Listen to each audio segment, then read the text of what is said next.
Assalamualaikum warahmatullahi wabarakatuh. Perkenalkan, nama saya Nurmila dengan stempel C201222200. Jadi dalam video kali ini saya akan mempresentasikan materi kelompok 2 dengan judul konflik organisasi.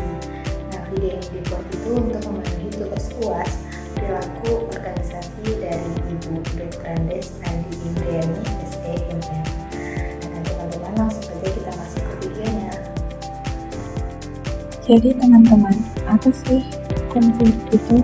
Jadi konflik itu didefinisikan sebagai sebuah proses yang dimulai ketika suatu pihak ini memiliki persepsi bahwa pihak lain telah mengenali secara negatif sesuatu yang menjadi kepedulian atau kepentingan pihak pertama. Jadi definisi ini itu mencakup berbagai konflik yang terdapat dalam organisasi yang bisa meliputi ketidakselarasan tujuan, perbedaan interpretasi fakta, ketidaksepahaman yang disebabkan pada ekspektasi perilaku, dan lain sebagainya. Nah, selanjutnya itu ada faktor penyebab konflik. Jadi konflik itu dapat terjadi dalam organisasi disebabkan beberapa faktor utama.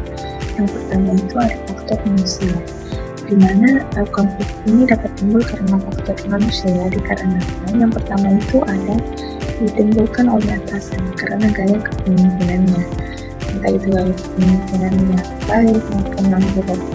Yang kedua, personil yang akan mempertahankan peraturan organisasi secara kaku. Terus yang ketiga itu adanya ciri-ciri kepribadian individual seperti misalkan sikapnya yang egoistis, terus fanatik, otoriter, dan ciri kepribadian lain. Selanjutnya ada faktor organisasi seperti contohnya itu persaingan dalam menggunakan sumber daya, perbedaan tujuan antar unit organisasi, interferensi tugas, perbedaan nilai dan persepsi, kekaburan yurisdiksional, masalah status dalam organisasi, hambatan komunikasi, perbedaan individu yang meliputi perbedaan pendirian dan juga perasaan. Terus yang terakhir itu ada perbedaan latar belakang kebudayaan yang berbeda-beda. Selanjutnya kita masuk pada manajemen konflik. Jadi teman-teman, manajemen konflik itu merupakan serangkaian aksi dan juga reaksi yang dilakukan oleh para pelaku konflik atau secara tidak langsung pihak ketiga secara rasional dan juga seimbang. Nah, untuk pengambilan situasi dan juga kondisi perselisihan atau pertikaian yang terjadi antara dua pihak atau lebih, pendekatan di dalam manajemen konflik ini berorientasi pada proses yang mengarah ke dalam bentuk komunikasi dari para pelaku konflik dan juga pihak ketiga, dan bagaimana mereka mengaruhi interpretasi dan juga kepentingan tersebut. Selanjutnya ada sumber konflik. Jadi sumber konflik itu yang pertama ada perbedaan individu, terus perbedaan kebudayaan dan juga latar belakang, terus perbedaan kepentingan antara individu atau kelompok, dan yang terakhir itu ada perubahan nilai yang cepat dan mendadak dalam masyarakat. Kita berlanjut pada sifat-sifat konflik. Jadi sifat-sifat konflik ini terdapat dua. Yang pertama itu ada konflik destruktif sama konflik konstruktif. Jadi konflik destruktif sendiri itu muncul karena adanya perasaan tidak senang dari seseorang, rasa benci dan dendam dari seseorang ataupun kelompok terhadap pihak lainnya. Terus sementara itu konflik konstruktif adalah konflik yang bersifat fungsional, di mana konflik ini itu muncul karena adanya perbedaan pendapat dari kelompok-kelompok dalam menghadapi suatu permasalahan. Terus ada tujuan manajemen konflik. Yang pertama itu ada mencegah dan meminimalisir terjadinya gangguan terhadap anggota organisasi, sehingga dapat fokus kepada visi, misi, dan juga tujuan perusahaan atau organisasi. Terus yang kedua itu membangun rasa saling menghormati antar sesama anggota organisasi dan menghargai keberagaman yang ada. Yang ketiga itu meningkatkan kreativitas anggota organisasi dengan memanfaatkan konflik yang terjadi. Yang keempat, meningkatkan kualitas keputusan berdasarkan berbagai informasi dan juga sudut pandang. Dan yang terakhir itu memfasilitasi pelaksanaan kegiatan bersama dan juga kerjasama. Kemudian ada tingkatan konflik. Yang pertama itu ada konflik intrapersonal. Terus yang tingkatan kedua itu ada konflik interpersonal. Yang ketiga itu ada konflik intragrup.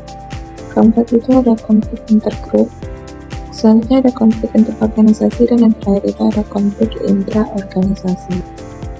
Kemudian ada ciri-ciri konflik. Jadi ciri-ciri konflik itu yang pertama itu tidak-tidaknya ada dua pihak secara perseorangan maupun kelompok yang terlibat dalam suatu interaksi yang saling bertentangan.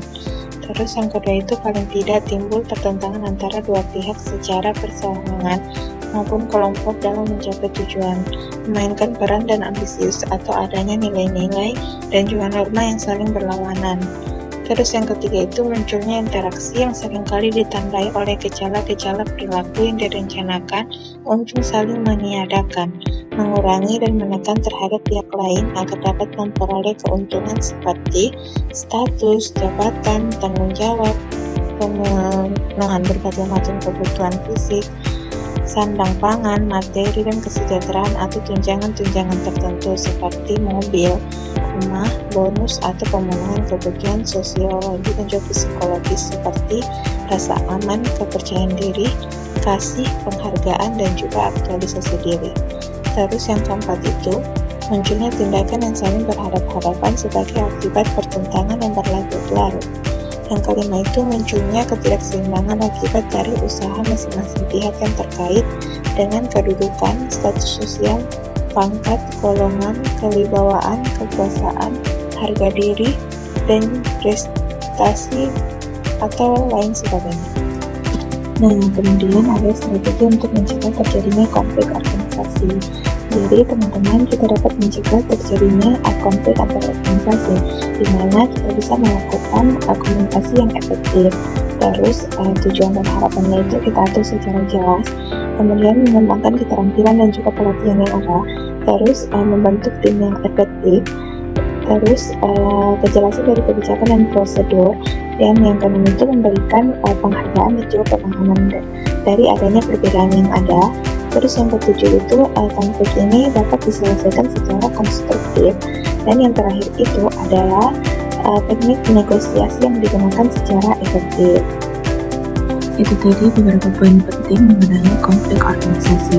Nah, selanjutnya kita masuk kesimpulan. Jadi kesimpulan pada materi konflik organisasi ini adalah dalam organisasi, negosiasi sangat penting perannya dalam manajemen konflik sehingga dapat mencapai tujuan organisasi, membangun hubungan yang harmonis dan dapat meningkatkan kinerja secara menyeluruh. Nah, jika konflik dikelola dengan baik, maka kemungkinan akan adanya peluang terjadinya inovasi, pemecah masalah dan pertumbuhan. Tetapi jika tidak dikelola dengan baik dan tepat, maka konflik tersebut dapat merugikan organisasi. Mungkin sekian presentasi dari saya. Saya akhiri, kurang dan lebihnya saya mohon maaf. Assalamualaikum warahmatullahi wabarakatuh dan sampai jumpa di lain waktu berikutnya. Bye-bye.